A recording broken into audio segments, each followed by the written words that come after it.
ئازیزانم ئەم کاتتان شاد بەخێر بێنەوە بۆ مێزگردێکی تایبەتی لەسەر بەرەنجامەکانی ڕاپەڕینی کوردەکان لە ساڵی 1990 دژ بە ڕژێمەکەی سەدام حسین.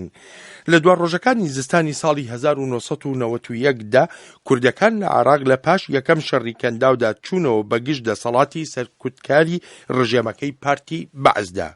ئەم ڕاپەڕینە لە زۆر ڕۆ بە وەرچەرخانێکی گرنگی مێژوویی دادەنرێ لە ڕەوشی سیاسی هەرێمی کوردستانی عێراقدا. هەر لە ساڵی 1991ەوە کوردەکان خۆیان بوونە فەرمانڕەوای خۆیان،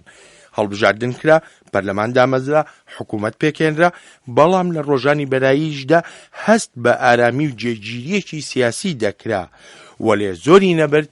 لەو هەرێمە بوو بە شەڕی ناوخۆ و هەتا ئێستاشی لەگەڵدا بێت دەرهاوێشتەکانی ئەو شەڕی ناوخۆیە لەو هەرێمەدا بوونی هەیە. ئێستا پاش 22 ساڵ لەو ڕاپەڕینە جێی خۆیەتی بپرسین ئەرێ ڕەوشەکە لەکوێدایە و بە چیش گەیشتووە؟ جا عەزیزانم بۆ وەڵامی ئەم پرسیارانە و ژمارەیە پرسیاری تریش لەم مێزگردەدا میوانداری نووسەر و ڕۆژنامەوان دکتۆر ڕێبوار فەتاح، سەرنووسەری ماڵپەڕی کوردش میدیا و نووسەر و لێکۆڵەرەوە بەختیار کەریم دەکەین. دکتۆر ڕێبوار، کاک بەختیار، سپاسی ئامادەبوونتان دەکەم. کاک بەختیار، بە سەرەتا لە لای جەنابتەوە دەست پێ بکەم. 22 ساڵ لە پاش ڕاپەڕین چ جۆرە خوێندنەوەیەک و چ جۆرە هەڵسەنگاندنێک بۆ ڕەوشی هەرێمی کوردستانی عێراق؟ دوای پێبڕبوونی 22 ساڵ بەسەر ئەو وەسەرخانە مێژوویی کە بەڕێز کە لە پێشوچەکەدا گۆڕانکاری سیاسی بەرچاو هاتنە پێشەوە لە ناوچەکە بەدەرلەوەی خۆی بەرهەمهێنەری بێ لە بەرهەمی با بڵێن هێزە دەرەکیەکانی ترن لەبەرەوە هەلومەکە جیاوازە لە سەردەما با بڵێن ڕاپەڕینە دوای کۆتایی هاتنێکی کۆتایی جەنگی سارد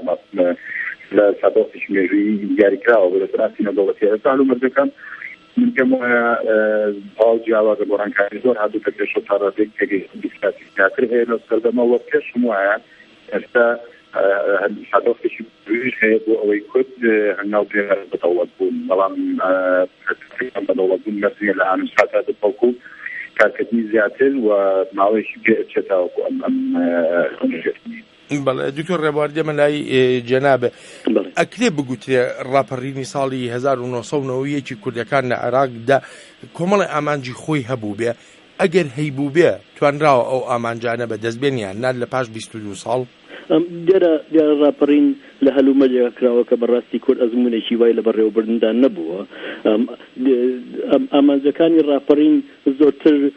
دیاری نەکراون، بۆ نمونە ڕزگارکردنە لە ڕزگاربوون لە ڕژێمی بەعز، ڕزگاربوونی کوردستانە، حکومی خەڵکە، ئەمانەکە ڕەنگە زۆرتر جێبەجێ نەکرێن. بەڵام بگەڕێنەوە بۆەوەی کە ئایا ئەو ئامانجانە یانەوە ئامانجە بەربڵاوانە توانراوە تاکو ڕادێک جێبەجێ بکرێ یان ئایا نیگەرانی ئەمە چییە؟ من بە قەنەعەتی من ئێستا لە حکومی ئەم ڕواستێ نیگەرانیم هەیە. یەکێ لەوانە ئەوەیە کە دەسەڵاتەکە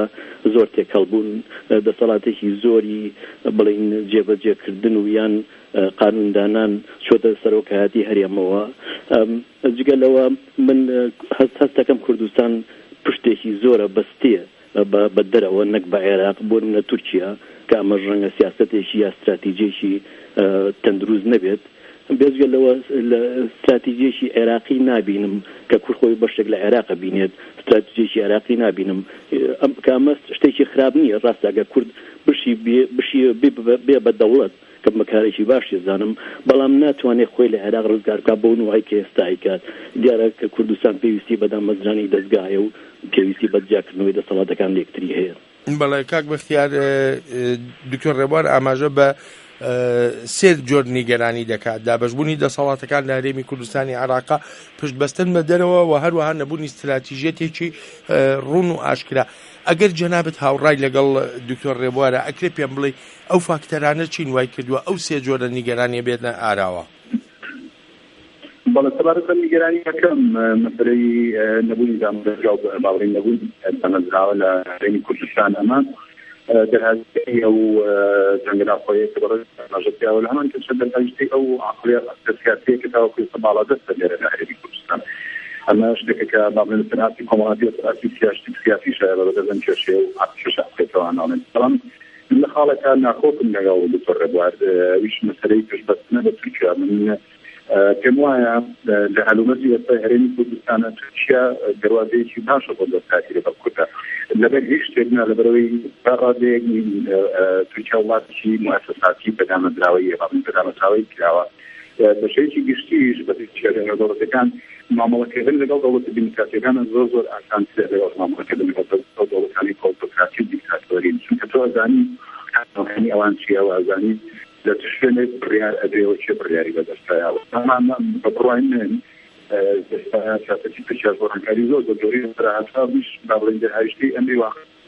طبعا أمري واقع بتوان خوي أبن تشكل شيء كان دولة كان بس جرى النوع كوانع كمان بس طبعا ما في كل هو مثليش أو جواز بس وكل سيستم مش هذا السيستم هو كما فهمت ذات اليوم مع الله من الله تيجي إيران كالآن ساعة اللحظة يقول لك الله كلام شوف عربي سوريا جهة الحكم الشيء وأنت زحمة ما الله كذا يقرأ كفر كان لأن شغله هذا قرآن كريزو جوز غيريان بس بتساني باشا كاك بختيار يعني هل سنتين رافرين على صالينا ويقدا أما جنب ودك راك دقوترا بسركداتي سياسي كوري أخو الربراني كورد بقشتي وبحزب جياجيا كان يشوا يعني أو أقلتي كبكاري دين لبرو بردني هريما كذا بتايبتي أوسر وقت كسر وقتي بريك كردستاني بو بيان دقوتن هشتا هر أقلتي شاخ بكار دين الربراني كورد تواني يعني استدز برداري أو أقلتي شاخ بن بزمان او عقلتك او اساس ما بعدين بو شركتي جارنا بلان دا تشتغل بشي زور ضاله لا جبي برغاده دستان بلان ممكن وانا ويجي لا كاربا دستو لا تاع المدات كيجي كتاتا ولا تخوي الدنيا وانا بن جوبكلم انا دن قلت كان كامل كما السرتي بابرينا بورينا بس كما يتفكر زوج اللي بما نتيما بردان كتك زمني شي طازه أزمن أكاشتش طازة أزمن أكا نزكترين أزمن الخوية وأكاد تمنينا إما زهرين كردستان الدنيا وتوية أو تشاشين عن أبو تشبكين من وتين تشبكين هر الله تشكين من كذا من ما نزاني قبل الزبي وكتان خاون أزمن بون خام شهر زايبون لفظين رجاني بحثا كاريان كدوه بستوان إذا سلطة بريوتني ولا أنا القوة ويكاب جورب يكوكي كردني أو سيستما الجاربة بزوطة تندينا عطين بابو شوكين نعبالان على ذلك لا سيدارية كوفي كرنيك أبوين كما ترى كبرانتني كلاني لأنه كان يدعنا تؤمن لكن كذا من معقدي برنا معقدي الشخص نقول يعني بله دكتور ربارك الجناب التبينية كده لسقسكاني كاك باختيار بتايبتي لبيركدنوا بشوازي شاغ وبيركدنوا بشوازي شار يعني بقناعتي من أو كهز لزوجتي شاوتوم أو كساني كبرداري خباتي شقداري شاخن زبوا أبوها بهيج جوريا برداري دامزران دني دزگای سیڤلی ناو شاریان نەکردایە هەڵبەت ئەو کەسانش کە ئەمڕۆی بینی کە حکومڕان بە پێچەوانەوە کە کاک بەختیاری لێت ئەو کەسانی کە ئەمڕۆ حکومڕان لە کوردستانە هەموو ئەو کەسانن کە لە شاخەواتون بۆ ئۆپۆزیسیۆنی شۆ بیگرە لەبەرەوە ئەوە قەیدی شاخە زۆر زەحمەتە بتوانێ ژیانێکی سیڤڵ بەرقەرار بکاوەش لەبەرەوەشە کای بینیتە ئەمڕۆ بەو نوعەیە هەرچیشی لێەکەیت ئەچێتەوە بۆ ئەقڵەتی شاخ ئەمڕۆ بە قەناعەتی من حکوومەتی کوردستان زۆرتر لە فۆرمی یا لە شێوازی خێڵێک دامەزراوە ئەو دەستگایانی کە بەمونەش بێڵم ئەو دەستگایانی کە ئەمڕۆ لە ژیانی کوردستانە زۆر گرنگن دەستگای پاراستنە دەستگای سەرۆکایەتی هەریەمە لەگەڵ حکوومەتە ئەمانە هەرچێکیان کە سوکاری یەکن ئێوارە لەسەر خوای ناخواردن دانیشن ئەتوان بڕیار بن ئەم ئەقلێتی خەڵکیە ئەمەیە کە سێدە ساڵ دەکەت تێکەڵەکات ئەم سێدە سەڵاتە نایە بەم زۆرە تێکەڵ بێ نەک لە ئاستی هینا تێکەڵ بووە لە ئاستی دەستگا تێکەڵ بووە بەڵکو لە عاقلی لە ئاستی خێردانیشا تێکەڵ بووە منەوە بە هیچ شتێکی تەندروست نازانم من لەگەڵەوە من ینی باسی تورکیاش بکەم ینی من بە شتێکی خراپی نازانم کوردستان پەیوەندی بە تورکیاوە هەبێ نەخێر من بە شتێکی زۆر باشی زانم بەڵام من لە کاتێک ئەم پەیوەندیە گرنگە ئەتوانرێ ئیستیفادەی لێ بکەی ئەوەیە کە لە کوردستانە دەستگا هەبێ ئەو دەستگایانە لە ئاستی ئەوە بن ئێستا تەنها پەیوەندیەکان لە ڕێگەی سەرۆکایەتی هەرێمەوەیە سەرۆکایەتی هەرێم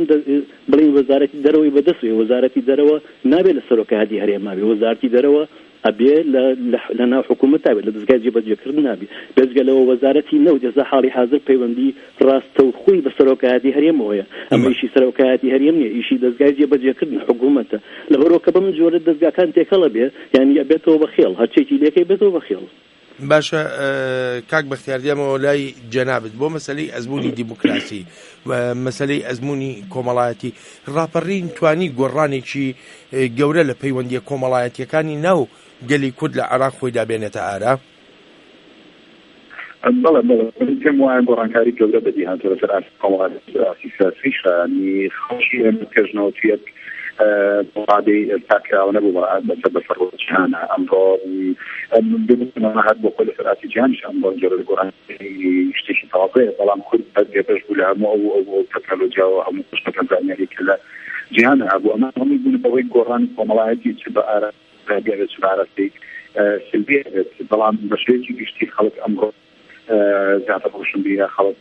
هەندێک حاڵەتێکە دەکرێت لە سەماتەکانی خۆی ئەکات ئەمەش پێم وایە ئەزموونی دیموکراسی ئینسانەکانە ئەزمونێکی دوور و درێژە پێویستی بە پێگەیشتنی سیاسی هەیە وەکو ئەمە لە دوێک هیچ ئەزمونێکی سیاسی و هیچ پێگەیشتنی سیاسیمان نەبوو عقڵەتێکی زۆر کۆنپارێز و وەکو بەڕێستە شەڕ باڵ بوو ئەمڕۆ تا ڕادێک گەڵمان ڕاندووە کەم لە ڕووکارە بۆ لە هەندێک لەدامەدەستاوە جۆرێک لە دامەزاویکردن بکرێت بەڵام پێ سەروەرە و چێ بڕیا بەدەستا ئەوانە کۆمەڵە عدالەتی سیاسی کەم وادی شتەی ئەو عقلەتە کۆمەڵات هێشتا ماوەتەوە ئەوەش پێویستی بە کاتێکی زیاتر بۆی هەنگاو بنین بەرەو گۆڕانکاری بەڵام هەمان کاتا بەوەش بڵێن کەمەوە بەردەوام گۆڕانکاری مەرجیە بە شێوەی پۆزیتیڤ زۆر جاریش بە شێوەی نەگەتیڤ ئەگەر چیزانێنیەکانیش باش بێت چونکە لەوانەیە بۆ بڕی کۆمەڵش ببینەوە کە نەتوانین پێشبینی بکەین. بەڵێ دکتۆر ڕێبوار 22 ساڵ لە دوای ڕاپەڕینەمان دەکەمە دوا پرسیارم لە مێزگردەدا چ شتێک پێویستە؟ بە بۆچوونی من ئەوەی کە لە کوردستانە پێویستە کە کورد دەبێت استراتیجیەکی عێراقی ڕوون و ئاشکرای هەبێت ئەبێ کە کورد بەشدارێکە لە هەڵبژاردننی عێراقات بەرژەوەن یانەوە تا بەشداری ناکە کە بەشداری کرد چۆ وەکو کوتلەیەکی سیاسی پەرلەمانی چۆ بەغاوە ئەبێ بەرژەوەندی عێراق لە بەرچاوبرێ بەرژەوەندی عێراق چییە ڕێگەوبانە هاتوچۆیە نەخۆشخانەیە سیستمی تەندروستیە ئەم جۆرە شتانەیە بەڵام بەڕاستی ئێستا حاڵی حاضر یعنی کەس نازانێت بۆچی کوتلەیەکی پەرلەمانی یا سیاسی کوردی لە بەغایە بێزگەلەوە هەندێک کێشەی حکوومەتی کوردستان یان دەسەڵات بانەڵێم حکوومەت دەوڵەتی کوردستان دەسەڵاتی کوردستانی لەگەڵ بەغایە کە ئیشیانەوەیە ئەوانە بڵێن هەموار بکەن یا ئەوانە ڕێک بکەن ئێستا ئەمانە هیچی نابینرێت ئەگەڕێمەوە بۆوەش بەڵام ئەگەر لە کوردستانە ئێمە خۆمان دەستگا دانەمەزین ئەو دەستگایانەی کە ناسراون لە سیستمە دیموکراتەکانی جیهانە ئەویشە دەسەڵاتەکەی و جاکردنەوەی کە دەسەڵاتەکەی و یەکسانی خەڵکە لە بەردەمی قانون و هەتا دوایی بیگرا ئێمە ناتوانین کە بە هیچ جۆرێ ناتوانین کە ڕێزی نێونەتەوەی بۆ خۆمان ڕابکێشین ناشتوانین شەرعیەتێکی نێونەتەوەی بە خۆمان بین مانێکە لەو ناوچەوەی هەنوو ڕێزمان ناگیری ئێمەش لەوان لاواسترین چونکە ئێمە بەڕاستی دەوڵەتن ئێمە هەرێمێشین بەڵام ئەو هەرێمە تەبەن هەرێمێکی شەرعیە و قانونیە بەس ئەبێ ماڵی خۆمان ڕێک بخەین. بەڵێ کاک بەختیار تەنها 40 ثانیەت هەیە پێم بڵێ چی پێویستە لە پاش 22 ساڵ؟ بڵێ من پێم وایە ئێستا هەربەتێکی سیاسی نێودەوڵەتی بنجاو هەیە لە ناوچەکە بۆ ئەوەی کورد تابیر لە خواستی خۆی کا بۆ شێوەیەکی زۆر دوێرانەتر وە بەدەستکردن هەروەندە. زۆر سپاسانەکەم بەختیار کەریم نووسەر و لێکۆڵەرەوە دکتۆر ڕێبوار فەتاح سەر نووسەری ماڵپەڕی کوردش میدیا سپاسان دەکەم بۆ بەشداریتان لەم مێزگردەدا. سپاس.